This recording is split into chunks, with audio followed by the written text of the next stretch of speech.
नमस्कार।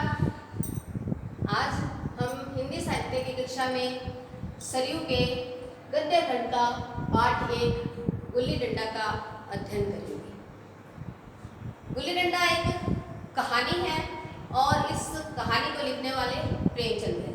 तो कहानी पढ़ने से पहले हम प्रेमचंद जी के जीवन परिचय के बारे में जानकारी लेंगे। प्रेमचंद जी हिंदी साहित्य में जाने माने एक साहित्यकार, कहानीकार के रूप में जाने जाते हैं। इनका जन्म 31 जुलाई 1880 को वाराणसी के लहमी ग्राम में हुआ था।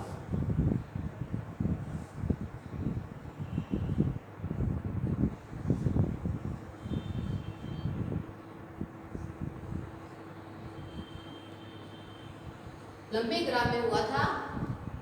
इनके पिता का नाम अजायब राम था और इनकी माता का नाम आनंदी देवी था। इनके पिता क्या है, लम्ही ग्राम के जो डाकर थे उसके क्या मुंशी थे। कहते हैं कि इनके पिता का नाम अजायब राम और माता का नाम आनंदी था, आनंदी देवी। कहते हैं कि 7 वर्ष की अवस्था में इनकी माता का और 14 वर्ष की अवस्था में इनके पिता का देहांत हो गया था। इसलिए इनका जो बचपन और किशोर जीवन है वो बहुत ही संघर्ष में रहा। बचपन से ही इनको क्या पढ़ने लिखने का शौक था। इन्होंने 1898 में इन्होंने मैट्रिक की परीक्षा उत्तीर्ण की और मैट्रिक की परीक्षा उत्तीर्ण करने के बाद क्या ये स्थानीय जो विद्यालय था उसमें क्या शिक्षक के रूप में इन्होंने कार्य किया। एक शिक्षक के पद पर नियुक्त होने के साथ साथ इन्होंने क्या अपनी पढ़ाई को जारी रखा और 1916 में इन्होंने इंटर की परीक्षा पास की और उसके बाद इन्होंने 1919 में बीए किया। 1919 में बीए करने के बाद प्रेमचंद जी शिक्षा विभाग में इंस्पेक्टर के पद पर नियुक्त हो गए। इन्हें लेखन कार्य करने का शौक बचपन से ही था और इनका जो मूल नाम है वो धनपत राय था, लेकिन इन्होंने धनपत राय के नाम से एक सोजे वतन नाम से एक कहानी संग्रह लिखा। सोजे वतन का अर्थ होता है देश का दर्द। सोजे वतन का अर्थ क्या है?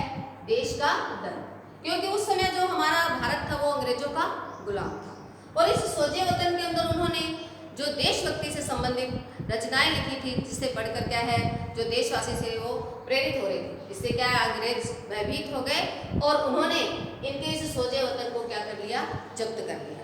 तब इनके जो एक परिचित थे दया नारायण, तब उन्होंने इनको प्रेमचंद के नाम से लेखन कार्य करने के लिए प्रेरित किया और आगे चलकर ये प्रेमचंद के नाम से ही क्या है प्रसिद्ध हो गए और उर्दू में ये नवाब राय के नाम से लेखन कार्य करते थे।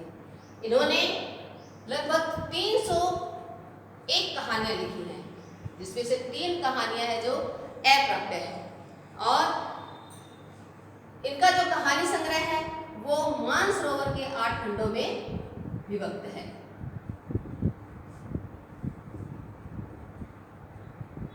मानसरोवर के 8 खंडों में विभक्त है।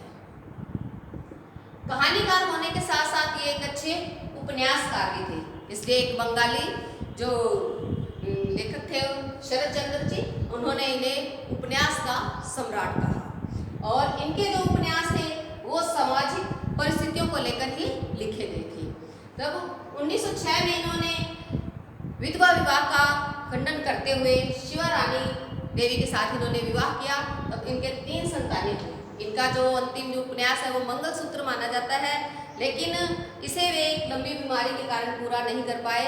तब इनके पुत्र अमृत राय ने उस उपन्यास को पूरा करके पुत्र होने का जो अपना दायित्व उसे निभाया। उपन्यास, कहानी, अनेक प्रकार की विधाओं में इन्होंने लेखन कार्य किया। इसके साथ साथ जो इनका जो लेखन कार्य का जो समय है वो 3 कालों में विभक्त है, यानी कि 1916 से लेकर 1920। और 1920 से लेकर 30 और 1930 से लेकर 1936 तक, यानी कि इनका जो लेखन कार्य 1916 से लेकर 1936 तक चला। इसके अतिरिक्त उन्होंने कुछ पत्र पत्रिकाएं हैं उनका भी संपादन किया। 1922 में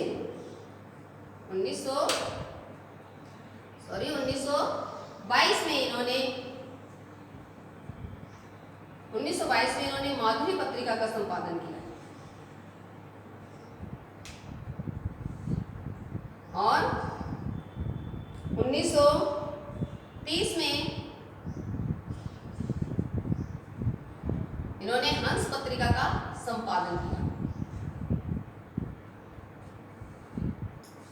और 1932 में इन्होंने जागरण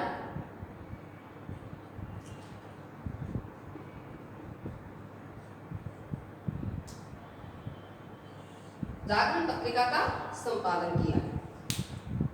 इनकी जो कहानियां हैं वो प्रेरणादायी हैं और कई कहानियां जो है टीवी पर भी धारावाहिक के रूप में प्रवाहित की गई हैं, जैसे पूस की रात है, कफन है और रूठी रानी है, पंच परमेश्वर है, बूढ़ी काकी है, ईदगाह है, बहुत सारी कहानियां जो इनके द्वारा रचित हैं।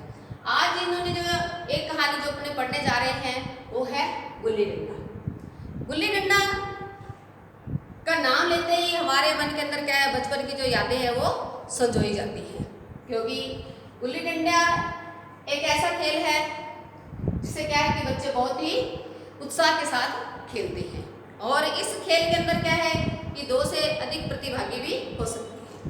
लेकिन इस कहानी के अंदर कथानायक और गया दोनों बाल सखा है और दोनों क्या है कि बचपन में एक साथ गुल्ली डंडा खेलते हैं, लेकिन जो कथानायक है वो एक थानेदार का बेटा है और गया एक सामान्य परिवार से है।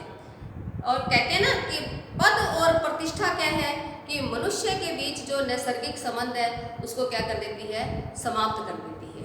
और वही स्थिति क्या है इस कहानी के अंदर दिखाई गई है।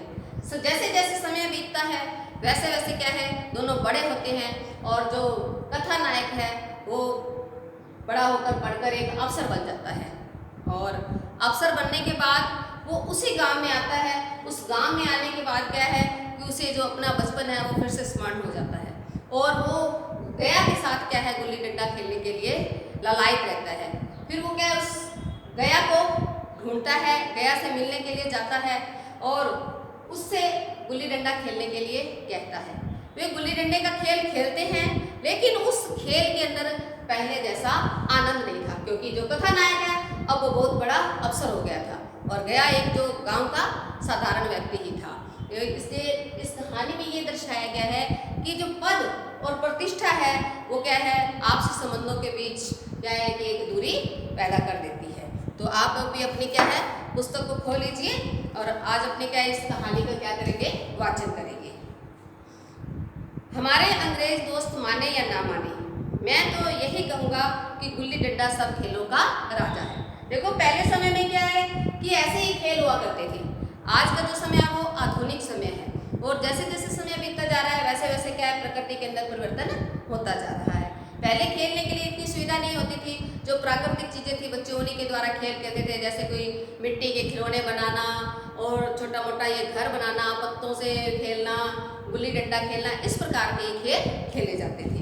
इसलिए क्या है कि गुल्ली डंडा को क्या है खेलों का राजा कहा जाता है। अगर गुल्ली डंडे का यदि आज अपने आधुनिक रूप देखें तो इसको अपने क्रिकेट भी कह सकते हैं। सेम कंडीशन है, उसमें एक गेंद होती है और इसके अंदर क्या एक लकड़ी का छोटा डंडा होता है। अब भी कभी लड़कों को गुल्ली डंडा खेलते देखता हूँ तो जी लोटपोट हो जाता है। ये कथानायक है वो इस कहानी के बारे में बता रहा है। ना लॉन की जरूरत, ना कोर्ट की, ना नेट की, ना थापी की। देखो अगर यदि अपने कोई आधुनिक खेल खेलते हैं तो उसके लिए हमें क्या है और भी अधिक चीज़ों की आवश्यकता पड़ती है। यानी जैसे कि अपने क्रिकेट खेलना है तो उसके लिए अपने को अपनी जो उसकी जो वेश है उसकी ज़रूरत पड़ेगी, एक खुले जगह की ज़रूरत पड़ेगी और उसके लिए जो सामग्री है जिसके द्वारा वो खेला जाता है उसकी भी जरूरत पड़ेगी। लेकिन गुल्ली डंडा एक ऐसा खेल है उसके लिए किसी सामान की आवश्यकता नहीं पड़ती। पेड़ से एक टहनी काटो और उसका डंडा बनाओ और एक गुल्ली बनाओ और उससे क्या खेल को खेला जा सकता है। मजे से किसी भी पेड़ से एक टहनी काट ली, गुल्ली बना ली और 2 आदमी भी आ जाए तो खेल शुरू हो जाता है। विलायती खेलों में सबसे बड़ा ऐब होता है कि वो सबसे महंगे होते हैं और जब तक कम से कम 1 सैकड़ा खर्च ना कीजिए खिलाड़ियों में शुमार नहीं हो सकता। तो बात सही है कि आधुनिक खेलों के लिए तो अपने खर्च करना ही पड़ेगा और जब तक अपने उसमें पैसे नहीं लगाएंगे तो अब हमें खेल का आनंद भी नहीं आएगा। यहाँ गुल्ली डंडा कि बिना हर फिरकड़ी के रंग चोखा देता है, यानी कि ये एक कहावत है कि बिना रंग और फिरकड़ी के क्या कि रंग सुंदर आ गया है। तो ये कहावत है कि कोई सामान भी नहीं लगा और जो अपना काम था वो भी क्या पूर्ण हो गया है। पर हम अंग्रेजी चीज़ों के पीछे ऐसे दीवाने हो रहे हैं कि सभी चीज़ों से अरुचि हो गई है। देखो परिवर्तन क्या है, प्रकृति का नियम है और प्रकृति में क्या परिवर्तन होता रहता है और मनुष्य भी उसके साथ साथ क्या है परिवर्तित होता रहता है। अब मनुष्य क्या है कि जो पुराने खेल हैं उनको भूल गया है और जो नए आधुनिक खेल आ गए हैं उनकी ओर क्या है वो अग्रसर हो रहा है। स्कूलों में हर एक लड़के से 3-4 रुपये सालाना केवल खेलने की फीस ली जाती है। किसी को यह नहीं सोचता कि भारतीय खेल खिलाएं जो बिना दाम कौड़ी के खेले जाते हैं। अंग्रेजी खेल उनके लिए है जिनके पास धन है, गरीब लड़कों के लिए सिर्फ क्यों यह व्यसन मरते हो। ठीक है, गुल्ली डंडा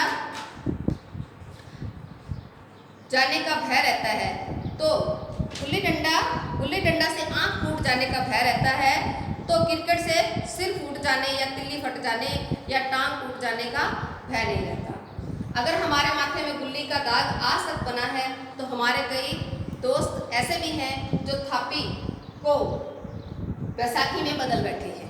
ये भी बात सही है कि कुछ लोग क्या जल्दबाजी में खेल खेलते हैं तो वो बॉल है वो सही निशाने पर नहीं लगती, पैर पर लग जाती है, पैर में फ्रैक्चर हो जाता है, टूट जाता है, तो किसी के और भी कहीं चोट लग जाती है।